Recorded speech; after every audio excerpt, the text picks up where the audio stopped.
Alright, before we get started, there's a few things I would like to mention. The monitor I used for testing out the build had a refresh rate of 75 Hz. That means the highest possible frame rate that will show up in the footage is 75 frames per second. So even if it says 75, it probably is higher than that actually. And I also used OBS to record the gameplay, so the real performance should actually be higher than what is shown. Alright, let's get started. Okay, since I'm a boomer, I don't really know what games the cool kids play nowadays. So I just picked 4 games. 2 of them I think might actually be played by kids these days, and the other 2 are just games that I kind of like. Now here are images of the results for the 3D Mark benchmarks for this build. The thing is that the only one that really is applicable is Night Raid, because it's the one that is intended to be used for PCs with integrated graphics, but I also ran Time Spy and Firestrike anyways. These are meant for dedicated gaming PCs. I did it just to see how it would do, and here are the results. It's hard to tell if it's good or not, because I don't really have a point of reference, but I just did these in case anyone wanted to see these results or these numbers. The first game we have is Fortnite. Kids play Fortnite, right? I don't know. Okay, so the graphics settings for this I don't quite remember. I think it was one of the presets. It was either low or medium, and for some reason the only options I had for the frame rate was to either limit it to 30 FPS or 60 FPS. Now, I don't know why that happened. It might have just been because the game was able to tell that my monitor only went up to 75 Hz. So I just went with the 60 FPS option, and for pretty much the whole game, the frame rate stayed at about 60. Like, it would go a little bit above sometimes, like 61, 62, and sometimes a little bit below, like 56 at the lowest.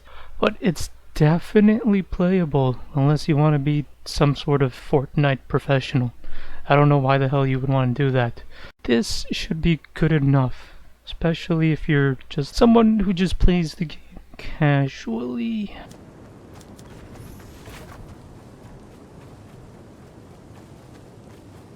Okay, so next up we have Royale. These are the settings. Most of them are set to high, and throughout my entire game that I played, the frame rate was pretty much 75 consistently, which means it would probably be even higher if I had a monitor that could go above that. Alright, yeah.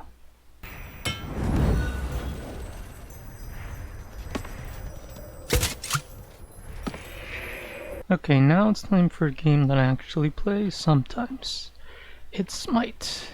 This is on medium settings, and the frame rate would be consistently in the 70s, except for during like certain team fights when there was a lot of things on the screen, it would go down to in the 60s, but it's definitely good enough if you're not like an esports person, which you probably are not. An ally has been slain.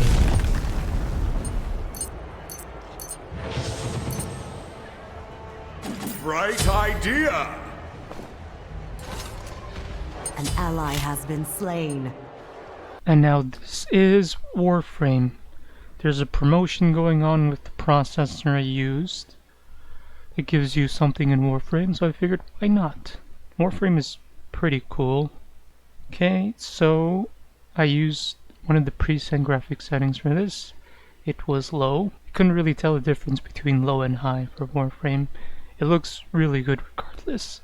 And it was consistently 75 for the whole time. I don't even think it dropped a single frame below 75 during the actual gameplay. So this is good, this is really good, which is great. Since you're using the game to sort of promote the processor, you want it to perform well.